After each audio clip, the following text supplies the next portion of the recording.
계속 여호수아 말씀을 보고 있는데요. 여러분들은 어떠신지 모르겠어요. 이 말씀들이 어떻게 여러분들에게 오는지 또한 은혜가 되는지는 잘 모르겠어요. 근데 제가 말씀을 준비하면서 저는 개인적으로 참 많이 은혜를 받고 도전을 받습니다.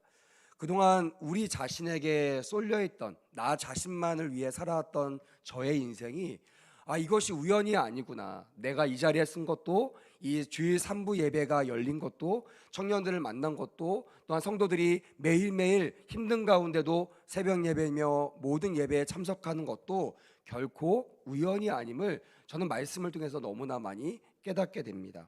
하나님께서 항상 우리를 위해서 영적 기념비를 세우기를 원하신 것을 믿으시기를 주님의 이름으로 축복합니다. 아멘. 그러면 기념비를 언제 또한 어디에 세우라고 하셨을까요? 우리 지난주 살펴봤습니다. 여호수아 4장 3절 말씀이거든요. 자막을 한번 띄워주실래요?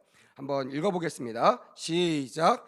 그들에게 명령하여 이르기를 요단 가운데 제사장들의 발이 굳게 선 그곳에서 돌 12를 택하여 그것을 가져다가 오늘 밤 너희가 유숙할 그곳에 두게 하라 하시니라. 아멘. 여기에 중요한 단어가 두 개 있습니다. 하나는 후반절에 있는 오늘 밤이에요. 왜 오늘 밤이라고 했을까? 제가 지난주에는 이 말씀이 사실 눈에 들어오지 않았습니다. 근데 이번 한 주간 말씀을 묵상하는데 하나님께서 오늘 밤이라는 단어를 저에게 주시더라고요. 아마 금요일날 우리 유초등부 아이들 성령대망회를 준비하면서 하나님께 저에게 오늘 밤 은혜를 주시겠다고 약속하셨던 그 말씀 때문에 그러지 않을까라고 저는 개인적으로 생각했습니다. 근데 생각해 보니까요, 금요일 저녁, 그러니까 지난주 금요일 저녁에만 하나님께서 오늘 밤을 명하신 것이 아니라 여러분들 삶 가운데 하나님께 나와 하나님의 도움을 구하는 그날이 오늘 밤이 되기를 주님의 이름으로 축복합니다. 아멘. 목사님 점심 먹고 이제 점심인데요 라고 할 텐데요, 여러분 지금 이 시간이 오늘 성경에 나와 있는 오늘 밤이 되기를 주님의 이름으로 축복합니다. 아멘. 이거 무슨 말이냐면요, 다음으로 미루지 말라는 거예요. 하나님께 은혜 받을 때가요, 지금은 너무나 열려있는 것 같죠. 라디오만 들어도 말씀이 나오고요, 찬양이 나오고요, 인터넷만 열어도 세계의 유명한 목사님들의 말씀을 우리가 원하는 시간에 원하는 장소에서 들을 수 있는 세상이 되었습니다. 그러다 보니까 이 말씀이 너무나 귀함에도 불구하고 귀중함을 잘 느끼지 못해요. 심지어는 교회 주일 예배를 참석하지 않음에도 불구하고 그냥 내가 원하는 시간에 말씀을 들을 수 있는데 라면서 이 예배를 귀하게 여기지 않는 그러한 사람들도 있다라는 것입니다. 이거는 분명히 하나의 마음이 아닌 사단의 미혹일 것입니다. 이 말씀 자체가 문제가 아니라 이 말씀을 대하는 태도가 문제일 것이에요. 오늘 여러분들 어떤 마음으로 나오는지 모르겠습니다. 어떤 마음으로 오늘 말씀을 받는지 모르겠습니다. 바라기는 오늘 밤 이 시간 하나님이 주시고자 하는 그 은혜를 놓치지 않기를 주님의 이름으로 축복합니다. 아멘. 오늘 큰 은혜가 되어야 될 것입니다. 또한 너희가 유속할 그 곳에 두게 하라 그랬어요. 하나님은 다른 곳에 기념비를 세우라고 한 것이 아니라, 다른 곳에서 하나님을 기억하라고 말한 것이 아니라, 너 있는 그 자리에서, 그 은혜의 자리에서 나를 기념하고 나를 기억하라고 말씀하셨습니다. 그 장소가 어디입니까? 지금 여러분들 예배하고 있는 이 시간, 이 장소임을 깨닫게 되기를 주님의 이름으로 축복합니다. 아멘. 제가 옛날에 학생 때 저도 예배를 많이 들었거든요. 새벽부터 나와서 새벽부터 어른 예배 드리고 학생 예배 드리고, 또 끝나고 나면 또 뭐 청년 예배, 또 우리 교사 예배, 이런 예배들을 참여하면서요, 하루 종일 예배만 드렸습니다. 그러니까 나중에 어떻게 되냐면요, 예배가 너무나 귀한데도 불구하고 그 예배가 귀찮게 여겨지는 거예요. 지겨운 거예요. 이러면 안 되는데, 또 예배 드린다고 예배 드리러 갑시다 그러면요, 그 말이 막 기쁜 게 아니라 정말 도살장 끌려가는 송아지처럼 막 괴롭고요. 오늘 또 이 한 시간을 어떻게 견디지? 또 이렇게 여의도는 여러 예배 때마다 목사님들이 바뀌거든요. 그러니까 그 목사님을 딱 생각하면 떠오르는 이미지가 있어요. 이 목사님은 졸린데, 또 이 목사님은 말씀이 긴데, 또 이 목사님은 무슨 말을 잘 모르겠는데, 이런 여러 가지 특징이 있습니다. 그냥 예배에 들어가기 전부터 내 마음을요 마귀에게 뺏기는 거예요. 그러다 보니까 예배에 딱 들어가면요 좁니다. 여러분, 물론 청년들 피곤해서 졸 수 있어요. 하지만 제 경험상 육체를 지배하는 것이요 영혼입니다. 믿으시면 아멘. 오늘 정말 주님을 원하고 사모하는 마음으로 내 영적인 무장이 되면요, 육체의 졸림을요 이길 수 있고 떨쳐보낼 수 있습니다. 저는 그래서 수련회, 내일부터 우리 중고등부 아이들이 수련회 가는데요, 저는 믿어요. 아무리 날밤을 새고 예배를 드려도요, 성령께서 임하시면요 정신이 맑아지고 은혜가 충만할 줄 믿습니다. 아멘. 오늘 청년들도요 정신을 차리고 말씀을 얻는, 말씀을 받는 그런 오늘이 이 시간이 되기를 주님의 이름으로 축복합니다. 아멘. 성도들이 언제 무너지는가, 성도들이 언제 가장 위험한가, 그것은요 구원의 은혜를 잊어버릴 때입니다. 뭐 구원을 떼고도요 은혜를 잊어버릴 때요. 하나님이 나 같은 사람을 구원하신 거, 그 은혜를 기억하잖아요. 그러면 그 앞에 나올 때 나 같은 죄인이 아버지 앞에 나와 구원을 얻었다는 그 감격으로 나오면요 주일 예배 나오는 게 힘들지가 않아요. 근데 우리의 신앙이 점점 해이해지고 점점 약해지면요 이 은혜를 잊어버리죠.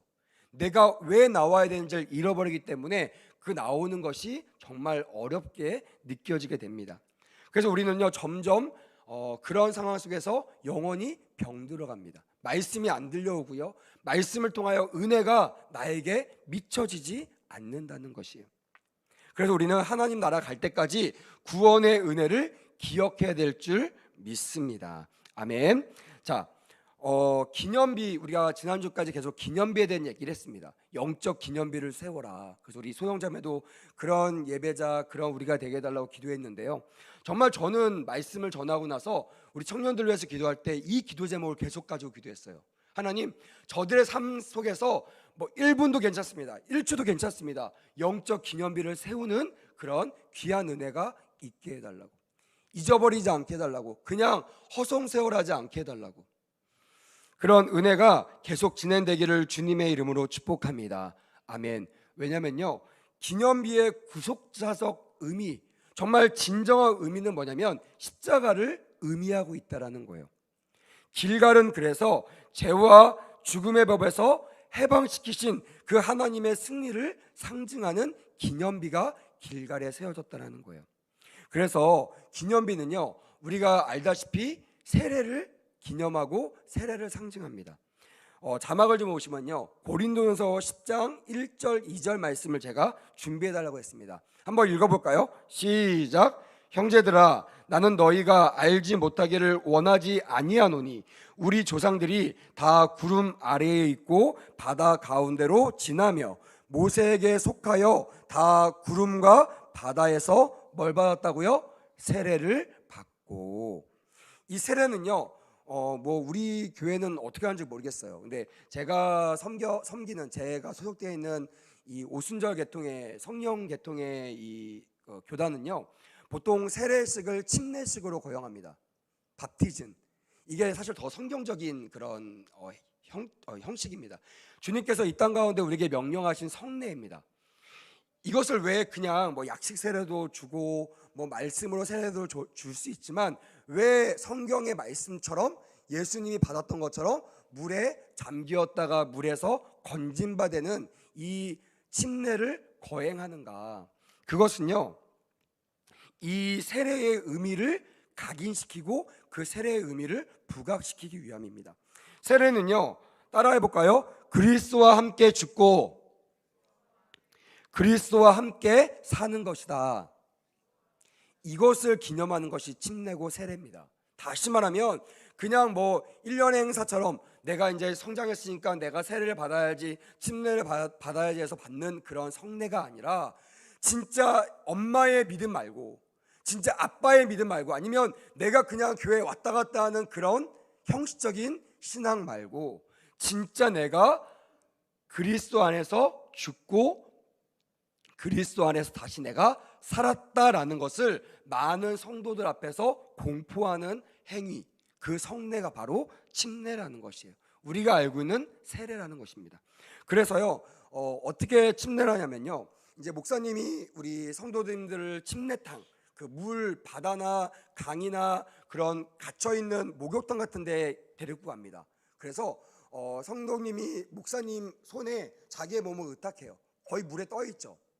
누구나 그 물 앞에선 두렵습니다. 하지만 목사님이 기도합니다. 성도님 괜찮아요? 우리가 주 안에서 죽고 다시 살아날 것입니다. 저를 믿으세요. 목사를 믿으세요. 이러면서 그 목사의 손에 자기의 인생을 맡깁니다.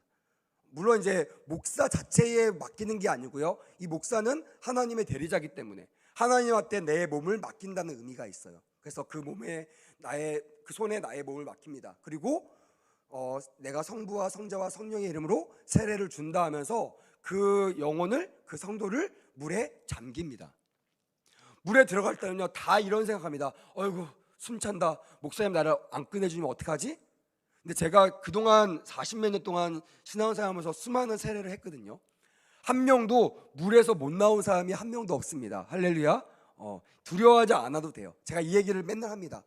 항상 여러분들이 살 수 있을 그때에 목사님이 여러분들을 일으켜 세워줄 겁니다. 그 물에서 건져주실 것입니다. 죽음에서 다시 살아날 수 있도록 여러분들을 일으켜 세워주실 것입니다. 이게 침례의 의미라는 것을 다시 한번 재차 강조합니다. 여러분, 우리가 신앙생활 할 때요, 이 침례를 통해서 우리는 신앙생활 합니다.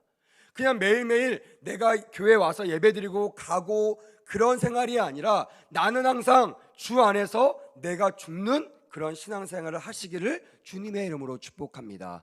아멘. 내가 시퍼렇게 살아서 신앙생활을 하면요, 여러분 그것은 진정한 영적 생활이라 할 수 없습니다. 주님은요 내가 살라고 말한 적이 없어요. 뭐라고 하시냐면 내 안에서 살라라고 말씀하십니다. 포도나무가 가지가 나무에 붙어 있는 것처럼 너도 내 안에, 나도 내 안에 사는 것이 온전한 믿음 생활이라고 주님께서 언급하신다는 거예요. 다시 말하면 이스라엘 백성들이요 길갈의 기념비를 보면서 과거에 죽어야 할 우리가 하나님의 은혜로 인하여 살아났다라는 것을 기념하고 기억하는 것이 길갈에 세워진 영적 기념비의 역할이라는 거예요.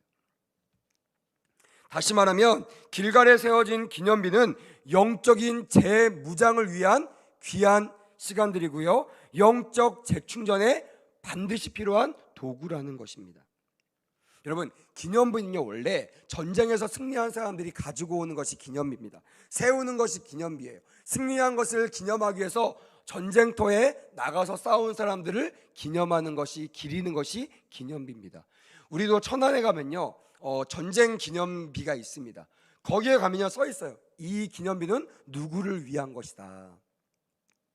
마찬가지입니다. 하나님이 세우려고 했던 이 기념비는요 영적 전쟁에서 승리한 그들을 위한, 또한 그들을 일으키셨던 하나님을 기념하기 위한 기념비인 것을 우리는 기억해야 됩니다. 자막을 보십시오. 여호수아 10장 43절에는요 이렇게 기록되어 있습니다. 한번 읽어볼까요? 시작. 여호수아가 온 이스라엘과 더불어 길갈 진영으로 돌아왔더라 라고 기록되어 있습니다. 그 앞에 42절에 보니까요 이 말을 이렇게 표현하고 있습니다.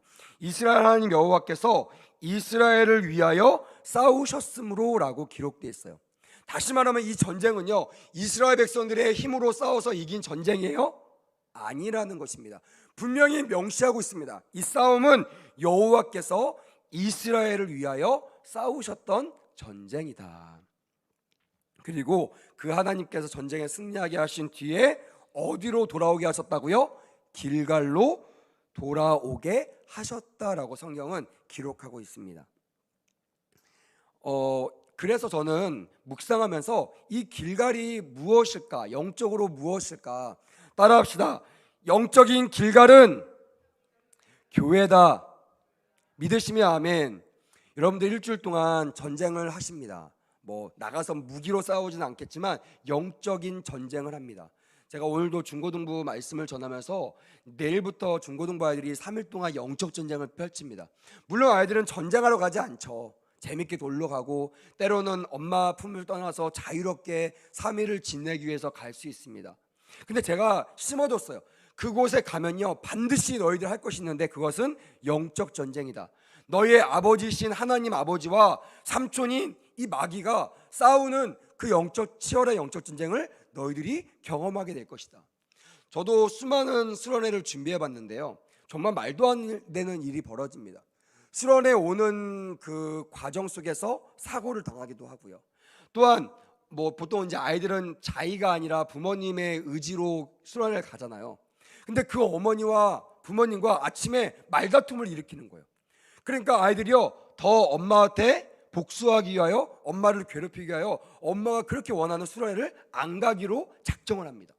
그러니까 어머니가 전화가 옵니다. 목사님 어떻게 해요? 우리 아이가 저랑 싸워가지고 오늘 수련회 못 갈 것 같아요. 그럼 제가 그럽니다. 어머니 걱정하지 마시고 토스하세요. 그럼 제가 투입됩니다. 목회자가 그거 하는 일이에요. 영적 전쟁을 보고요, 아 여기는 그냥 엄마나 아빠랑 싸우는 것이 아니라 이 사단이 영적인 일을 방해하는 거구나, 그거를 알고 있는 사람이 싸워야 되잖아요. 장수가 싸워야 되잖아요.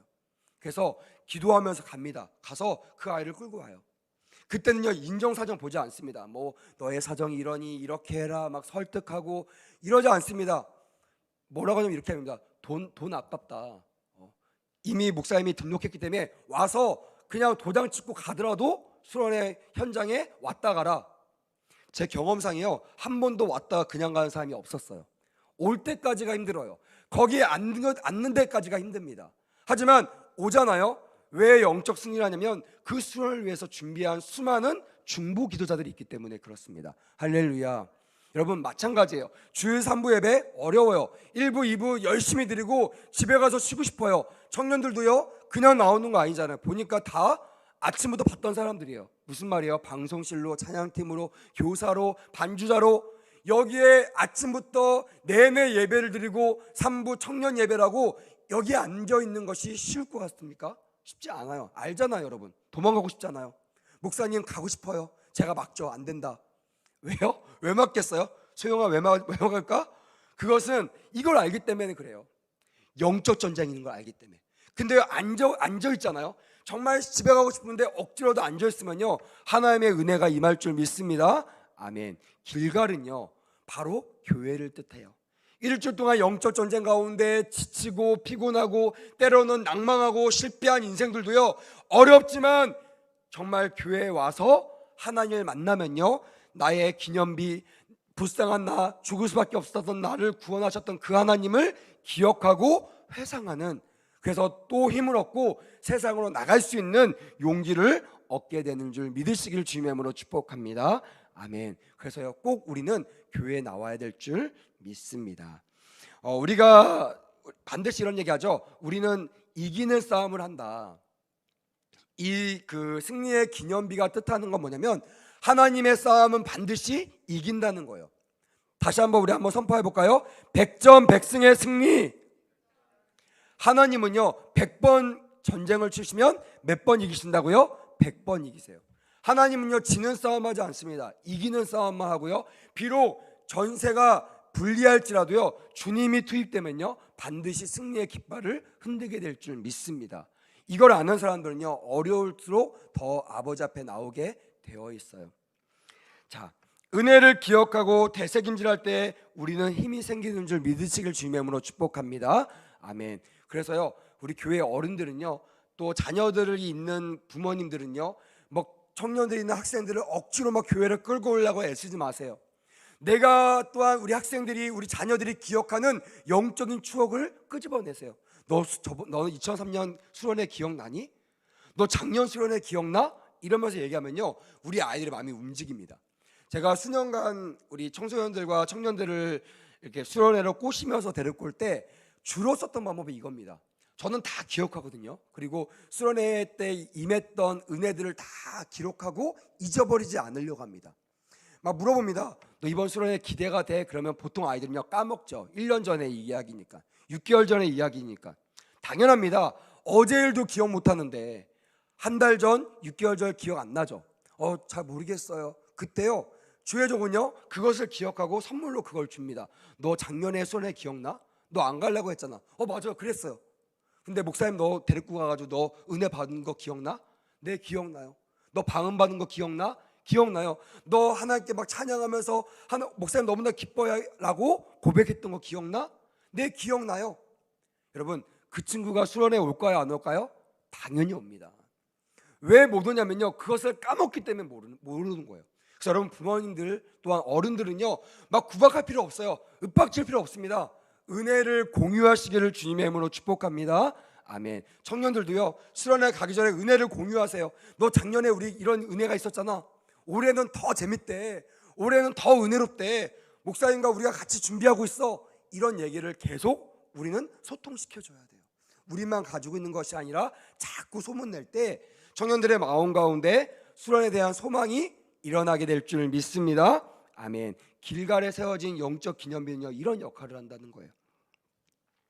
하나님의 사람은요, 무엇으로 강해질까요? 돈일까요? 아니면 권력일까요?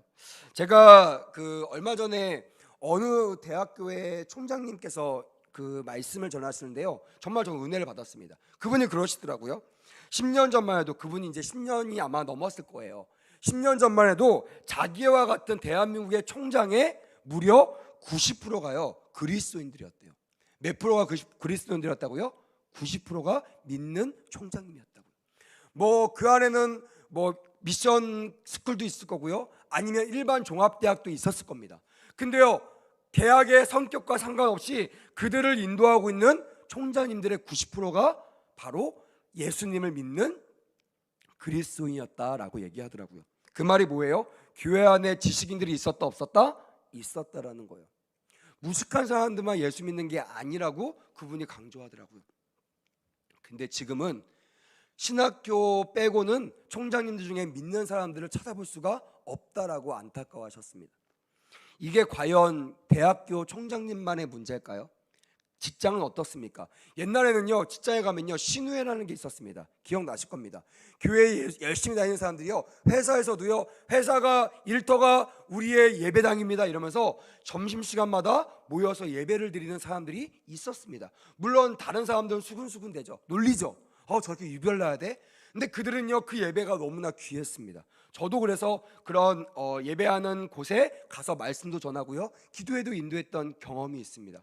학교는 어땠습니까? 제가 우리 교회 오기 전에 고등학교와 중학교 점심시간마다 도와다니면서 캠퍼스 사역을 했습니다. 정말 그들이 점심시간 30분, 밥 먹고 남는 30분 동안 예배를 드린다는 거, 그거 쉬운 일 아닙니다. 놀기 좋아하는 친구는 노는 것을 포기해야 되고요, 공부 잘하는 친구는 공부하는 것을 포기해야 됩니다. 심지어 전교 1등하는 친구는요, 예배를 준비하는 가운데 와서 단어집을 외우면서 밥을 먹으면서 예배를 준비하는 모습도 발견했습니다. 근데 그런 아이들이 왜 그냥 편하게 그냥 놀고 공부하면서 주일날 한 번 예배 드리면 되지, 왜 주중에 이 예배 모임에 참석할까요? 그건요, 그들은 알고 있었어요. 일주일에 한 번의 예배만으로는 부족하다는 것을 알고 있습니다. 영적 전쟁에 절대로 승리할 수 없음을 알고 있기 때문에 자기의 삶의 터전에서 예배 자리를 계속 개척했다는 거예요. 근데 요즘에는요, 가고 싶어도요, 불러주는 데가 없습니다. 저는 지금 우리 한국푸드테크 실온 전문학교라는 요리학교에서 교목으로 활동하고 있어요. 너무나 감사한 게, 그래도 미션 스쿨은 아니지만 믿는 이사장님이 그 학교 가운데 기독교 정신으로 교목을 두고 또한 상담실을 운영하면서 학생들에게 말씀과 예배를 드리고자 합니다. 믿지 않는 교직원들 불러 모아놓고 말씀으로 예배하며 기도하는 일을 매주마다 하고 있어요. 저는 이게 얼마나 감사한지 모릅니다. 근데요, 옆에 회사들 보면요, 이런 사람들이 없습니다. 교목이 없어요. 사목이 없어요. 그냥 회사는 일하는 곳이고 교회에 와서 예배드리는 것이라는 이분법적인 생활들을 하는 사람들이 너무나 많다라는 거예요. 그것은 무엇입니까? 일주일 동안 6일 동안은 주님을 기억하기가 힘들다는 거예요. 물론 여기에서는요, 새벽에 교회 갔다 오는 사람도 있을 것입니다. 철야 나오는 사람도 있고요, 수요예배 나오는 사람이 있고, 또한 내가 좋아하는 목사님 말씀을 CTS나 CBS를 통해서 듣는 사람도 있을 것입니다. 근데 그런 사람이 얼마나 될까요? 많지 않습니다. 청년들은 그런 청년들로 살아가고 있을까요? 쉽지 않을 겁니다. 하지만 지금도 여러분 기억하십시오. 은혜 받은 사람들은요, 순교를 각오하고 선교지로 나갑니다. 할렐루야. 그들이 바보여서 그럴까요? 그들이 자기 삶이 없어서 그럴까요? 아닙니다. 그 은혜가 너무나 크기 때문에 나의 삶을 통째로 나를 구원하신 하나님께 내어 맡긴 사람이 지금도 여전히 생긴다는 거예요. 바울도요, 자기의 영적인 아들인 디모데에게 디모데서 2장 1절 말씀을 통해서 이렇게 말씀했습니다. 그리스도 예수 안에 있는 은혜 가운데서 강하고라고 얘기합니다. 어린 나이에 목회를 시작했던 이 디모데에게 영적인 아비가 할 수 있는 말은요, 다른 말이 없었습니다. 내가 너를 세워줄 수 있는 말이 없다. 하지만 그리스도 예수 안에는 은혜로 말미암아 너는 강하게 될 것이다. 너는 성공하게 될 것이다. 이 어려운 목회를 성공적으로 해나가게 될 것이다 라고 권면했다라는 것입니다. 비록 나이는 어리지만, 우리 청년들처럼 비록 갇혀있는 건 없지만 두려워하지 마십시오. 주의 은혜가 여러분들을 강하게 할 줄 믿습니다. 할렐루야. 이것이 우리가 세상에서 담대하게 두려움 없이 살아갈 수 있는 근거가 될 줄 믿습니다. 지난주 말했듯이요, 요단에서 가져온 12돌을 가지고 길갈에 영적 기념비를 세웠다라는 거예요. 여러분, 그들은요 그 요단을 건너갈 때 그냥 건너가지 않았습니다. 어려움을 통과할 때 그냥 어부지리로 건너가지 않았어요. 아무 생각 없이 그냥 여기만 통과하면 돼 라고 그 일을 통과하지 않았습니다. 그들은 바라봤어요. 그들은 기억했어요. 기억하는 것으로 모자라서 그들은 내 삶의 현장, 내 어려움의 현장에서 나를 구원하신 주님을 기억하는 마음으로 요단 강가에 있는 돌을 주워서 갖고 왔다라는 거예요. 여러분, 우리 주님이 어느 사람을 쓰시느냐, 이렇게 주님의 은혜를 기억하는 사람을 쓰실 줄 믿습니다. 아멘. 이 사람이 누구예요? 예배자에 나오는 사람들이에요. 제가 요즘에 우리 청년들을 위해서 기도할 때요, 우리 또 백운호수 교회 성도들을 기도할 때 제가 빠지지 않고 기도하는 기도 제목이 이겁니다. 하나님, 무너져 있는 예배가 회복되게 하여 주시옵소서. 할렐루야. 오늘 말씀을 들어보니까 새벽 예배 그렇게 많이 온다며요. 너무나 기쁜 일이죠. 하지만 여러분, 예배는 새벽 예배만 있는 것이 아닙니다. 수요 예배도 있는 줄 믿습니다. 할렐루야. 금요 기도회도 있는 줄 믿습니다. 할렐루야. 주일 1, 2, 3부 예배도 있는 줄 믿습니다. 아멘. 쉬지 않고 기도하는 거예요. 요즘 저희 가족은 주일날 끝나고 우리 오살리 기도원으로 갑니다. 처음에는 우리 아내가 강권적으로 저희 가족을 인도했어요. 처음에는 정말 가기 싫더라고요. 부끄러운 고백이지만 목사인 저도요, 일주일에 가장 피곤한 날이 지금 이 시간이에요. 저는 일주일 내내 사역을 하잖아요. 다른 목회자들은 월요일에 하시지만 저는 월요일부터 주일까지 계속 사역을 합니다. 그래서 저의 인생 가운데 가장 힘든 시간이 언제냐? 그러면 청년 예배 끝나고 해요. 집에 가서 잠깐이라도 몇 시간이라도 편안히 쉬어야 다음 주 일주일을 또 열심히 살아내는데, 그 시간을 기도원에 가자는 거예요. 제가 재보니까 우리 교회에서 출발하면 오살리까지 한 85km, 1시간 반이 걸립니다. 왔다 갔다 하면 기름이 쫙 나가요. 돈도 많이 들고요, 시간도 들고. 제가 처음에 엄청 싸웠습니다. 나중에는요, 당신 혼자 가, 이렇게 말한 적도 있었어요. 근데요, 지금은요, 이게 우리의 삶의 어떤 루틴이 되었어요. 힘들지만 어렵지만 기도원에 올라가서 주님 앞에서 부르짖고 3시간 동안 기도하고 내려오면요, 일주일을 또 은혜로 살게 됩니다. 그래서요, 또 기다려져요. 피곤하지만 영이 막 기다려집니다. 그래서 오늘도 또 예배 끝나고 갈 거예요. 왜 이런 일을 하게 될까요? 왜 전뿐만 아니라 가면요, 없을 것 같잖아요. 주일날 오후에 저녁에 기도원이라 무슨 말도 안 되는 소린가. 가보십시오. 기회가 되신 분들은 오십시오. 수많은 청년들과 수많은 성도들이요, 부르짖어 기도합니다. 왜요? 내 힘으로 살 수 없는 것을 그들은 너무나 잘 알고 있기 때문에. 그래서 하나님께 기도해요. 3시간 돌파 기도합니다. 나의 힘으로 할 수 없지만 하나님이 주시는 마음으로 이것을 뚫고 나갑니다. 제가 해보니까요, 이 기도회를 통하여 이 돌을 가지고 일주일 동안 이 돌을 가지고 기념비를 세우며 나갈 때 하나님의 은혜가 충만하게 되는 것을 경험하게 되었다라는 것이에요. 여러분, 제가 지난주 말씀드렸죠. 돌을 세울 때 일렬로 돌 위에 돌을 세우고 일렬로 세운 이유가 뭐라고 했어요? 다음 세대들이 보게 하기 위해서요. 애들이 물어봅니다. 아빠, 저게 뭐예요? 저 돌 왜 이렇게 저게 세워졌어요? 라고 물어볼 때를 기다리는 거예요. 그리고 뭐라고 해요? 하나님께서 홍해 바다를 건너게 하시고 요단강을 건너게 하신 기념적인 그런 기념비야. 그 하나님이 우리와 함께 하셨던 것처럼 그 하나님이 너희들과 함께 하실 줄 믿는다 라는 말을 하기 위하여 그런 기념비를 세웠다라는 거예요. 신명기 6장 7절에는요, 주님께서 이렇게 명령하셨습니다. 자녀들에게 부지런히 가르치며라고 가르쳤어요. 명령했어요. 이거는 해도 되고 안 해도 되는 문제가 아니라 반드시 해야만 되는 그런 명령임을 깨달으시기를 주님의 이름으로 축복합니다. 아멘. 어떤 분이 그러더라고요. 목사님, 내가 우리 애들 데리고 왔으니까 목사님 책임져 주세요.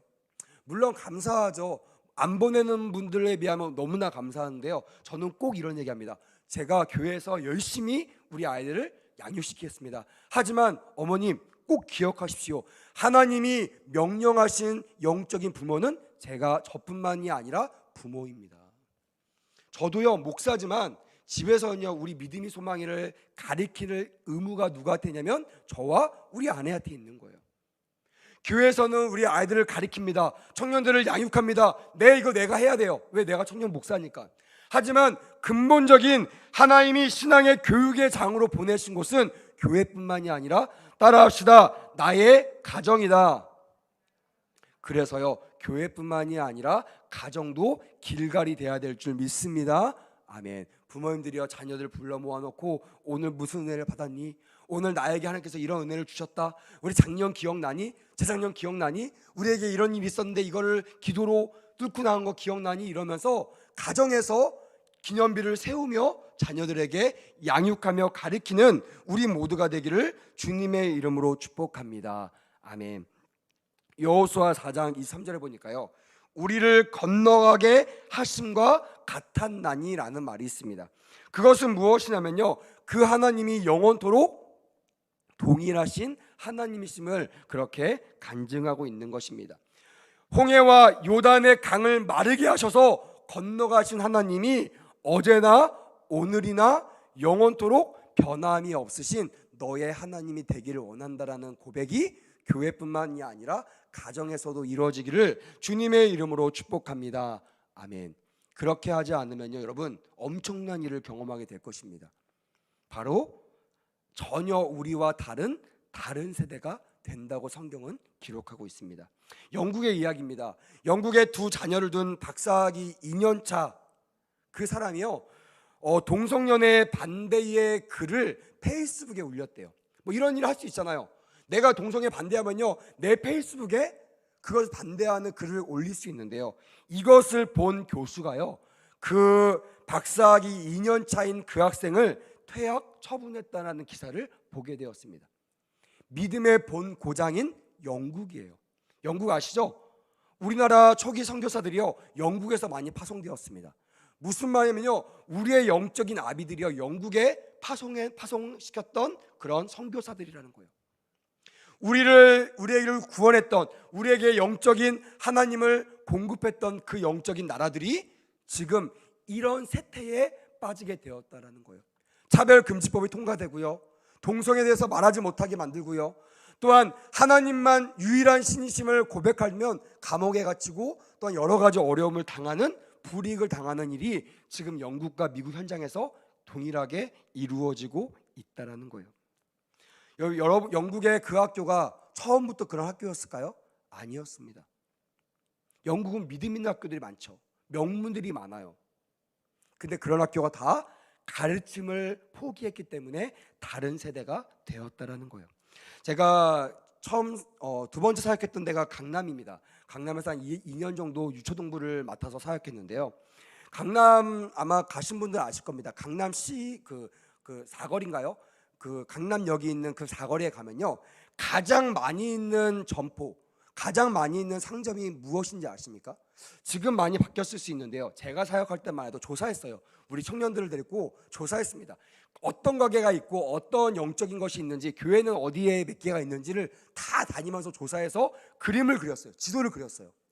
깜짝 놀란 게요, 교회가 너무나 없고 절집이 그렇게 많고요, 특별히 그 강남역 주변에는요, 타로점을 보는 그런 상점들이요, 너무나 많아요. 제가 파악한 우리나라 타로점 무속인들, 등록된 무속인들이요, 무려 그 당시 2만 명이었어요. 그리고 어떤 기사를 봤냐면요, 2만 명 외에 등록되지 않는 비인가 타로점을 보는 사람이 무려 3만 명이라는 거예요.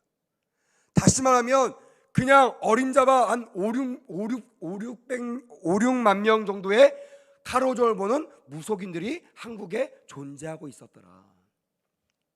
여러분, 이게요 강남을 타락시키는, 강남의 영적인 기강들을 무너뜨리는 그런 기반이었어요.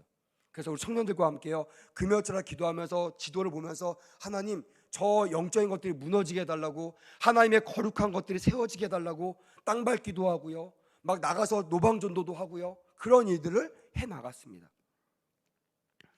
여러분, 그 3만 명 중에, 그 30만 명 중에, 다시 말할게요, 죄송해요, 제가 잘못 말했네요. 등록 안 된 무속인들이 30만 명이래요. 너무 놀라운 게 뭐냐면 그 30만 명 중에요, 여러분, 목사 자녀, 장로 자녀가 있을까요, 없을까요? 있다라는 거예요. 어떤 사람이 인터뷰했는데 이 얘기합니다. 우리 아빠가 목사인데요, 이러면서 얘기하는 거예요. 아빠가 목사인데 자기는 무속인이에요. 타로점 보는 무속인. 여러분, 이런 일들이요 비일비재하다는 거예요. 옛날에는요 장로님 아들들은요 다 교회의 기둥이었습니다. 근데 요즘에는요 이거 말하기 너무나 불편합니다. 장로님 아들들 교회 안 나온 사람 많아요. 자녀들, 출가 외인들 교회 안 다니는 사람 많습니다. 왜 이렇게 됐을까요? 가르치지 않아서 그래요. 하나님 명령하신 명령을 지켜 행하지 않았기 때문에 그래요. 저는 이번 주 그 교회학교 여름 성경학교를 지내면서 소망을 받습니다. 우리 아이들이 막 찬양하는데요, 제가 막 힘이 나더라고요. 어른들은 조그맣게 부르는데요, 아이들은요 목소리 터져라 막 부릅니다. 주여 기도하면요, 어른들은요 본인 원래 하던 패턴대로 기도합니다. 목사가 아무리 소리 질러도요 기도하지 않아요. 세게 기도하지 않아요. 근데 아이들은요 주여 아버지 말면서 막 그 아버지를 아는지 모르는지 모르겠지만 목이 터져라 막 기도하고요, 만나고 싶어요, 예수님 만나고 싶어요 막 기도하는데요, 제가 하나님이라도요 그 아이들을 만나고 싶어지더라고요. 큰 은혜가 임한 줄 믿으시길 바랍니다. 할렐루야. 오늘부터 일어나는, 내일부터 진행되는 우리 중고등부 수련회에도 동일한 은혜가 있었으면 좋겠고요, 8월 중순에 있는 마지막 수련회, 청년 수련회도요 동일한 은혜가 임하기를 주님의 이름으로 축복합니다. 왜냐하면 히브리서 13장 8절 말씀, 자막 띄워주세요. 히브리서 13장 8절 읽어보겠습니다. 시작. 하나님은 그 성품과 지혜와 능력이 시대에 따라서 변하는 것이 아니고 어떻게 한다고요? 동일하다라는 것이에요. 예수 그리스도는 어제나 오늘이나 영원토록 어떻다? 동일하시다. 이 하나님을 믿으시는 은혜가 있기를 주님의 이름으로 축복합니다. 아멘. 말씀을 좀 마무리하려고 합니다. 자막 그 다다음에 보시면요 여호수아 5장 1절 말씀, 오늘 마지막 말씀이에요. 그 말씀 한번 읽어볼까요? 자, 5장 1절 짧은 말씀입니다. 다른 것 같은데 5장 1절 시작. 듣고 마음이 녹아 정신을 잃었더라 라고 되어 있어요. 정신을 잃었다. 왜 잃었다고요? 들었어요. 소문을 들었어요. 여호수아 군대가 오면 다 초전박살 난다, 다 무너지고 다 진다. 그들이 누구를 향해 와요? 우리를 통해 온다는 소문을 듣고요, 그들이 다 간담이 녹고 정신을 잃어버렸다라고 성경은 말하고 있습니다. 저는요 이 말들을 여러분들이 기억했으면 좋겠습니다. 특별히 청년들, 저를 좀 보세요. 여러분들 사회 나갑니다. 오늘 예배 드리고 나가면요 아마 아무 정신없이 나갈 겁니다. 예배 끝났다, 이제 자야지 이러고 갈 겁니다. 그러지 않기를 주님의 이름으로 축복합니다. 할렐루야. 이 말씀을 기억하십시오. 여러분, 성경이 뭘 말하고 있습니까? 한번 대답해 보세요. 성경은 우리가 하나님을 믿는 여호수아 군대가 간담이 떨고 정신을 잃는다고 말하고 있습니까? 아니면 우리의 주적들, 우리가 무찔러야 될 저 마귀 사탄의 적군들이 떨어야 된다고 말하고 있습니까? 뭐라고 말하고 있어요? 적군들이 떨어야 된다고 말하고 있습니다. 여러분 기억하십시오. 떠는 것은 우리의 몫이 아닙니다. 우리는요 반드시 이기고 반드시 담대함으로 나가야 됩니다. 근데 왜 여러분들이 떠냐는 거예요? 왜 우리 성도님들이 부들부들 떠냐는 거예요? 왜 문제 앞에서 이 문제 때문에 두려워가지고 떠냐 이거예요. 여러분 떨지 마시기를 주님의 이름으로 축복합니다. 아멘. 떨다 못해 기절하지 않기를 주님의 이름으로 축복합니다. 여러분 앞에 문제가 있습니까? 그 문제 앞에 담대하십시오. 주님이 여러분들과 함께 하시면 그 문제들이 떨 줄 믿습니다. 아멘. 떠는 거는요 문제들이 떨어야 돼요. 또 두려워하는 걸, 정신이 있는 건요 우리가 아니라 여호수아 군대가 아니라 여호수아 군대와 부딪혀야 될, 싸워야 될 적군들이 떨어야 되는 걸 주님께서 우리에게 고지시키고 있다라는 거예요. 하나님이 보시면 얼마나 답답하실까요? 너희들이 왜 떠느냐? 너희들이 왜 두려워하느냐? 너희들이 왜 정신을 잃느냐? 내가 너희의 군대 장관인데, 너희는 여호와의 군대인데 왜 너희는 두려워하느냐? 여러분들 괴롭히는 사람이 있습니까? 여러분 직장에 여러분들이 싫어하는 찌락 같은 그런 상사가 있습니까? 두려워하지 마십시오. 시험이 있습니까? 염려하지 마십시오. 뭐 무서운 남편이 있습니까? 두려워하지 마십시오. 두려움을 내어 쫓으시기를 주님의 이름으로 축복합니다. 아멘. 하나님께서 우리와 함께 하시면 10명의 정탐꾼들처럼 보고할 것입니다. 그들은 우리의 밥입니다. 할렐루야. 밥을 무서워하는 사람 없어요?